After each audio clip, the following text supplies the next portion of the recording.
Процедурный Атажанов Рысбек Исламовичке сөз берилет. Рахмат Улан Бердибаевич. Урматтуу депутаттар, урматтуу бүгүн жыйын катышуучулары, Кемпирабад суу сактагычын суу ресурстарын биргелешкен башкаруу жөнүндөгү азыркы долбоорду жабык эшик артында карасак жакшы болот эле. Мен сунушумду добушка коюңуз, Улан Бердибаевич.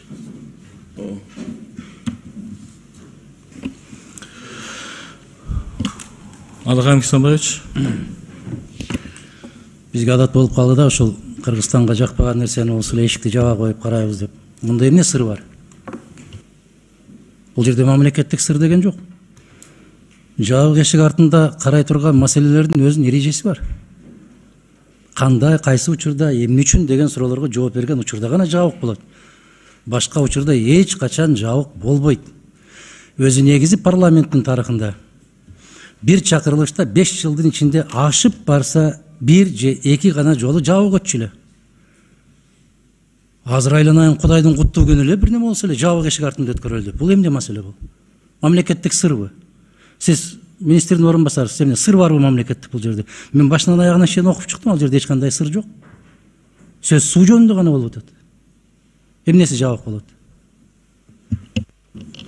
Улан Бердибаевич, мен сунушум добушка койсоңуз, эми Кемпирабад бул өтө бир көйгөйлүү маселе да. Анан бул жерде эми баарыбыз жакшы билебиз.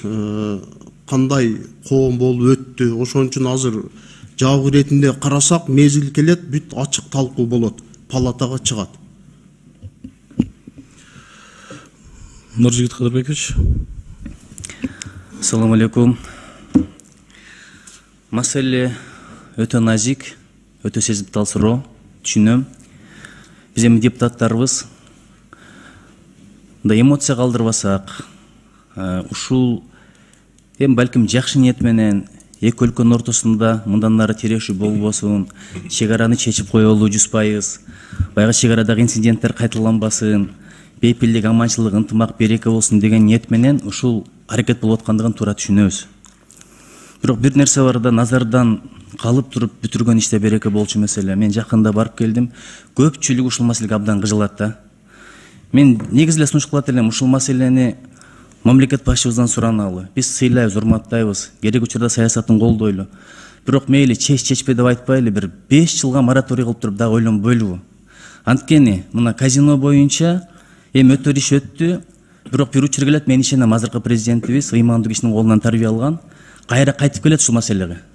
Өзүнүн колу менен казинону жөнүндө мыйзамды күчүнөн кетирген, демилген көтөрөт деп ишенем да, бул кайта турган маселе. Бирок бул маселеде жаңылып калсак, аркага жол жок. Көпүрөнү өрттөп жиберебиз да.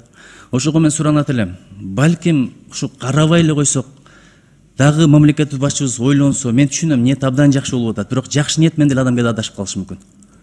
Ошого ушунча элдин жүрөгүн оорутуп, ушунча назардан калып, шашпай турсак жакшы болот эле да, шашкан шайтан иши деп коет. Анан эгерде азыр карай турган болсок, ачык эле карасак, бирок эл аралык маселе, өзбек бир туугандар биздин жакшы кошунабыз, президенти дагы даанышман киши, тил тийгизбей, ачуу калтырбай, эмоция калтырбай, бирок ачык карайлы. Анткени эли журтубуз бизден ушул маселенин бардыгынан көп күтүп атат. Рахмат. Рахмат. Урматтуу депутаттар, регламент боюнча депутаттан сунуш түшкөндө мен аны добушка коюуга милдеттимин. Атажанов Рысбек Исламовичтен аталган маселени жабык түрүндө кароо боюнча сунуш түшүп атат. Ошону добушка коем. Макул деген депутаттар добуш берип койсоңуздар. Макул 7, каршы 3. Рахмат. Көпчүлүгү менен аталган маселе жабык каралат.